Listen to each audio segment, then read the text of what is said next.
Welcome to Sunday morning. We're glad that you're here. We are continuing our Be series. Last week we talked about being sheep and not looking at sheep butts, but believing that Jesus would leave the 99 for you. Do you believe that? I do believe that. Good. Me too. All right, so this week is week 2. We're talking about being clay. And this is not clay. It's Play-Doh. It's Play-Doh. But just like clay, you can kind of... Actually, it's not just like clay. Clay's way better. But just like clay, you can kind of form it into what you want it to be. You know, you can even Mold it. Yeah, you can kind of like make a little figure or whatever. You know, a little figurine. Yeah, that's kind of like the little illustration we got going here. We got a little stick person, just literally just a stick. But that's kind of the image that we're going for, clay. And there's a few things about clay that I want to talk about. Let's do it. All right. But before we begin, yeah. Did you ever eat Play-Doh as a kid? Who didn't? You gotta at least taste it. Yeah, it's like, That was the worst thing I've ever tasted. It is a little salty. Yeah. The homemade Play-Doh is better, though. Homemade Play-Doh. I've never played with it. Yeah, well, look it up on YouTube. All right. So, not only are we talking about clay, and we'll talk a lot more about clay later, not Clay the basketball player. Not Klay Thompson. But clay. But specifically, we're going to talk about jars of clay. You know, have you heard of the band Jars of Clay? I have not. They were popular when I was growing up, so you'll probably hate them. There's a Bible passage in 2 Corinthians 4 that talks about jars of clay. And I want to read that to you real quick to kind of give you an idea of what we're talking about here. We are like common jars of clay that carry this glorious treasure within. So that the extraordinary overflow of power will be seen as God's, not ours. I really like that. Okay, so why would they choose to use jars of clay? Like, you think about jars of clay, and a few things come to my mind. I don't know about you. You think they're commonplace, right? At least in that time frame, they're very commonplace. They're everywhere. Another thing about jars of clay is they're fragile. Agile. No, not that. Fragile. They're very fragile. But the cool thing, a couple cool things about them, is they're made by hand, and they're made for a purpose. True. Made by hand, made for a purpose. I'll take a little bit to go through each of these a little slower and maybe zoom in on a Bible passage real quick. And then at the end, we'll look way more at the clay itself. Because if we're asking you to be clay, to be shapeable, to be moldable, what does that even mean? So, hopefully you're with us and you can kind of buckle up. It's going to be a bumpy one. No, I'm just kidding. So jars of clay are commonplace. And you think about this, like, even today, with the different coffee mugs, different things, like, it's pretty commonplace, not necessarily clay, but the same idea, the same tools are very commonplace. Mm-hmm. The one I want to dive into more spiritually is the next few. Is jars of clay are fragile. Like, if you throw a rock at a jar of clay, what's going to happen? The rock's gonna break. No, I'm sorry. The jar's gonna break. The jar's gonna break. The rock is just gonna shatter on impact. Yes. So, if you throw a rock at a jar of clay, you're gonna hear the jar shatter. Mm-hmm. Just like glass today. Yeah. Right? Anyways, if we look at ourselves as jars of clay, think about that. We are fragile. Are you fragile? I'm very fragile. I am too. Handle with care. think about that, you think about the way in which that we interact with people, the way we're all hurt people. Like there's scars there because of, in this world, there's a lot of bad things, a lot of stones thrown, whether intentionally or unintentionally, and we are scarred and damaged and fragile. And I think the cool thing is, it comes in 2 Corinthians 9, which is one of my favorite passages. This tattoo here that you can't see because of my shirt, that is based off this passage. Okay. Because I'm very fragile. And it says, "But he said to me, my grace is sufficient for you, for my power is made perfect in weakness. Therefore, I will boast all the more gladly of my weaknesses, so that the power of Christ may rest upon me. For the sake of Christ, then, I am content with the weakness, insults, hardships, persecutions, calamities. For when I am weak, then I am strong." So for you and for me, maybe we can identify with being a jar of clay because we're fragile. But what God says, what Jesus says is, in your weakness, I am your strength. And really that's what the jars of clay passage is saying, that what fills us up, when we allow Jesus to fill us up, he is our strength. We are carrying that treasure within us, which I think is super cool.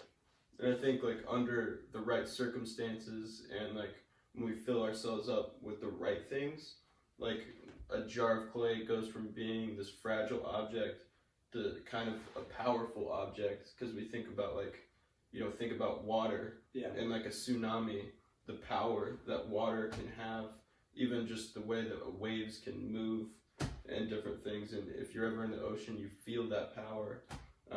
Or you think of food, the ability to sustain life, and things like that. And jars can hold those things. It can hold water. It can hold like grain. And so like if we fill ourselves up with the right things, and we know that we are fragile and weak, but under the right care and the right person, Jesus, who knows we're fragile and will handle us with care. We can store these amazing, powerful things inside of us.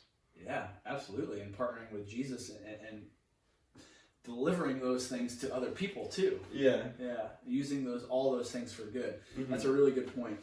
And so to kind of go forward, the next thing is like, not only are they fragile, and that's like we talked about, can be a really good thing, and Jesus and God uses those things, like uses our weakness for good.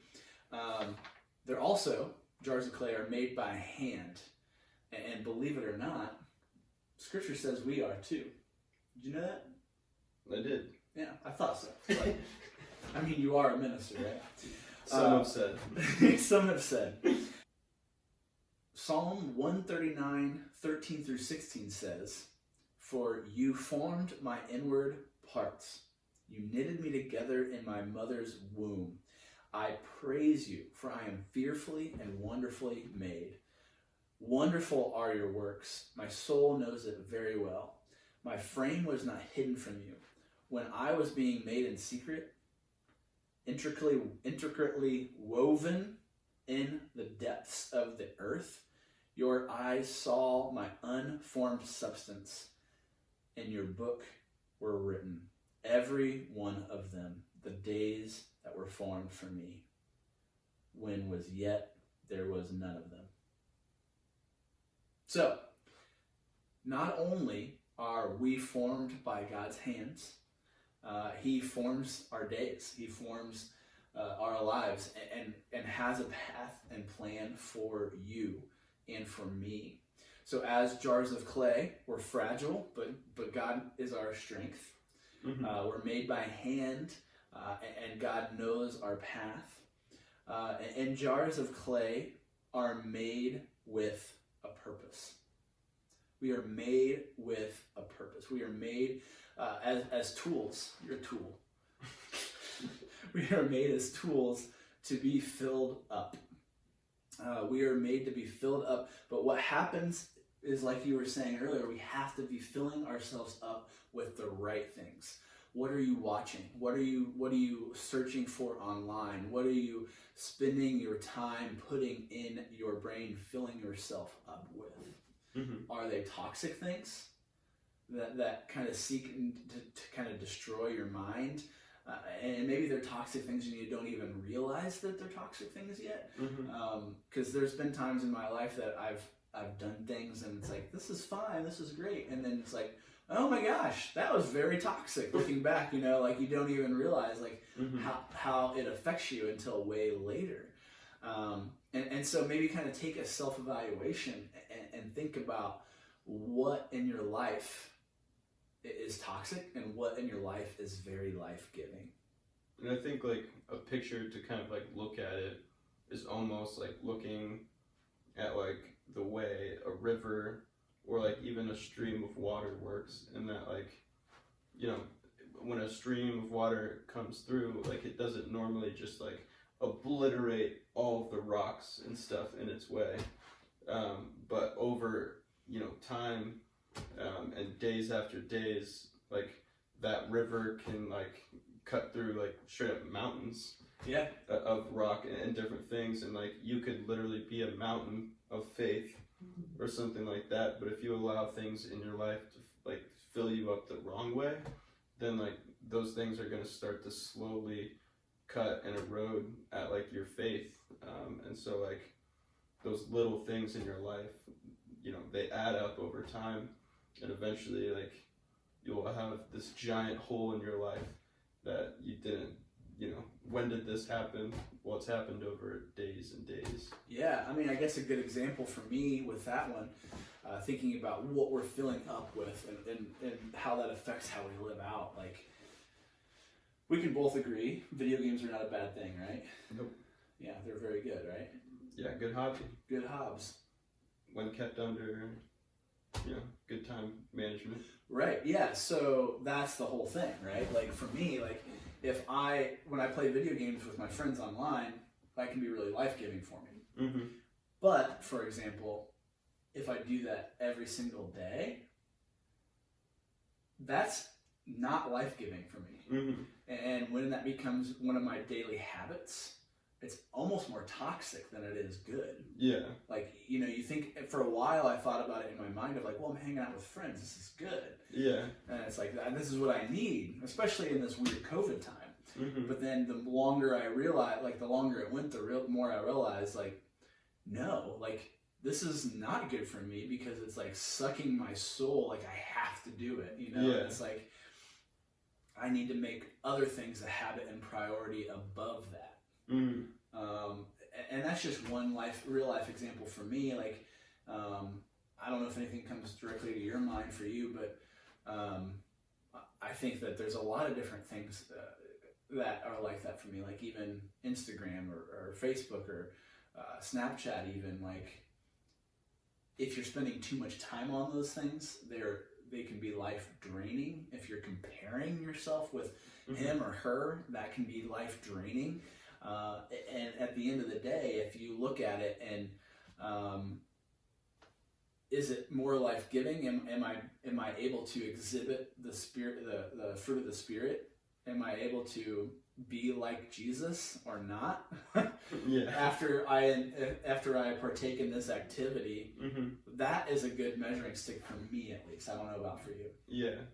Like, I almost look at it like in my life, like, mixing lemonade. Like if you put too much of one ingredient in, like it's soon going to become like that ingredient. So if you're just putting a ton of sugar in, it's just going to be sugar. But if you're putting in too much lemon, it's just going to become lemon, or like water, it's just going to become like super watery. Yeah. And so like, I think putting too much of certain things, and the thing that comes to me in my life is like negativity. And so like, there'll be times in my life where, it's good to vent and like talk about things that are bothering you with close friends and trusted people. But I think when it comes to a point where, those things consume your mind and you catch yourself like, wow, I'm thinking negatively all the time. That's something like I can very easily get trapped in my own life. Yeah. And that's when my lemonade becomes a little too tart. Too tart. And so I think just even aspects of like not always what we're pouring into ourselves, but like what's coming out of us. Like, are we always speaking negative? Yeah, that's a really good measuring stick. And yeah, I think that looking at those things and understanding those things, you can kind of self-evaluate and like, okay, well, what do I need to redirect my habits for? Like last week, talking about the different stages of being the sheep, wherever you're at in those, like if you haven't watched that, I'd suggest go back and do that. But maybe you are the front of the line sheep, maybe you are just one in the herd, or maybe you feel really alone and isolated, and you have an opportunity to know that Jesus has compassion for you and is looking for you and searching for you and wants relationship with you, and what that takes at any level to keep that relationship with Jesus and on that mountaintop. Maybe you're in the herd, or maybe you are the alone one. What has to happen in any of those steps is looking at your habits, looking at your disciplines. And if you want to have proximity with Jesus, proximity with the shepherd, you have to spend time with him. You have to make that a priority. And when you trust that Jesus will leave the 99 for you, you can become something that's moldable. You can become something that is like clay, right? And you can let him mold you into what he wants. And why is that a good thing? Why is that a win? Well, the creator of the universe has a set thing in mind of what will make the most out of your life. He did not come to destroy. He came so you can live life to the full. So when he says, do these things, make this thing a habit, live this way, it's not a controlling thing. It's him saying, I created the universe, and I know what will get the most out of life for you.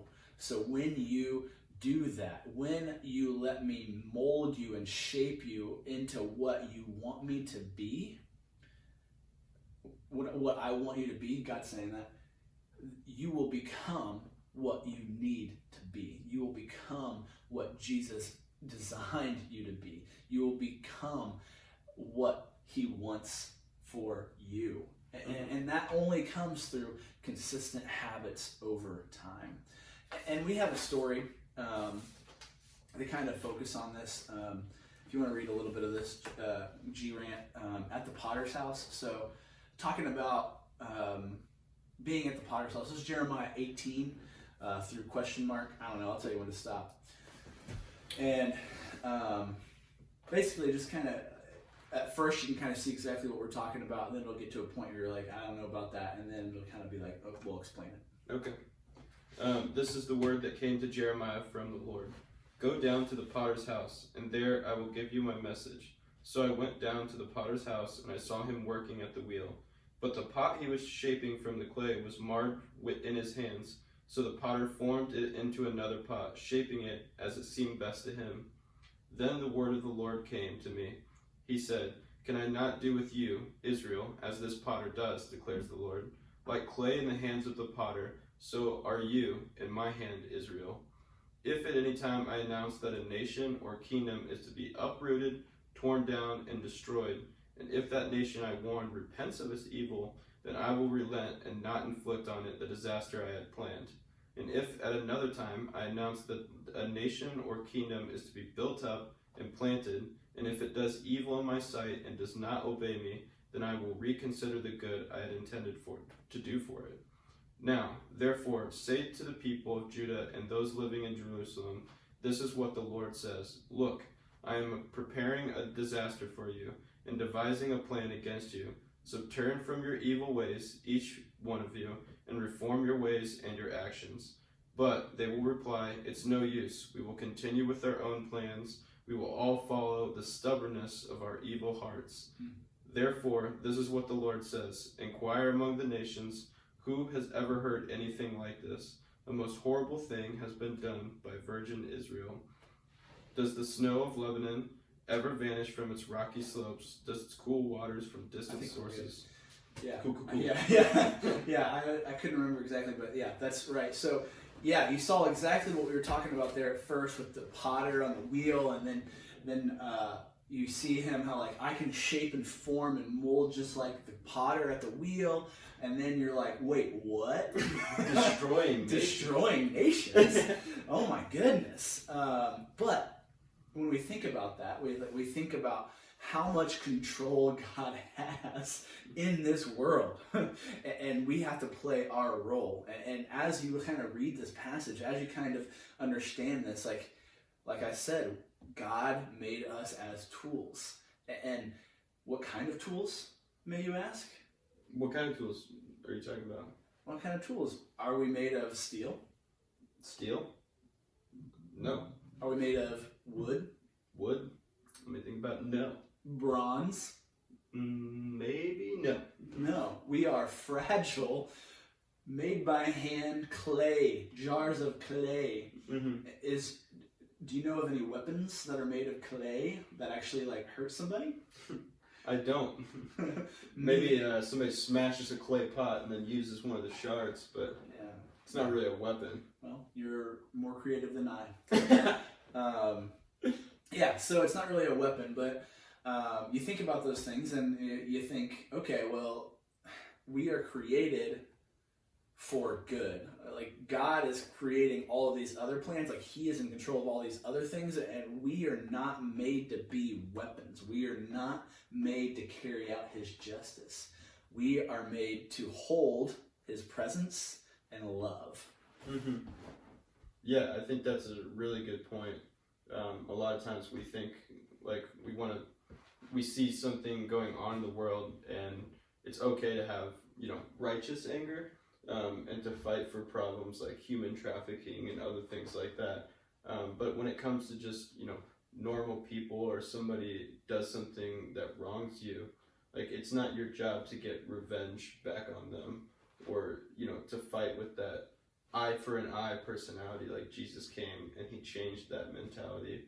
And, he said to do good to other people who do wrong to you, and by that you heap burning coals on their head. Yeah, 100%. And I think the way you said it is kind of carrying God's presence like with us. Like we have to carry Jesus's resurrection in us, because like what happens is we are restored into a new creation. And when we're a new creation, we let a lot of things like pass away and have this righteous anger, have this righteous passion, have this righteous love. And I'm going to read this 2 Corinthians 4 passage again, because as I continue to read it, it goes more along those lines, right? So we are like common clay jars that carry the glorious treasure within, so that the extraordinary overflow of power will be seen as God's, not ours.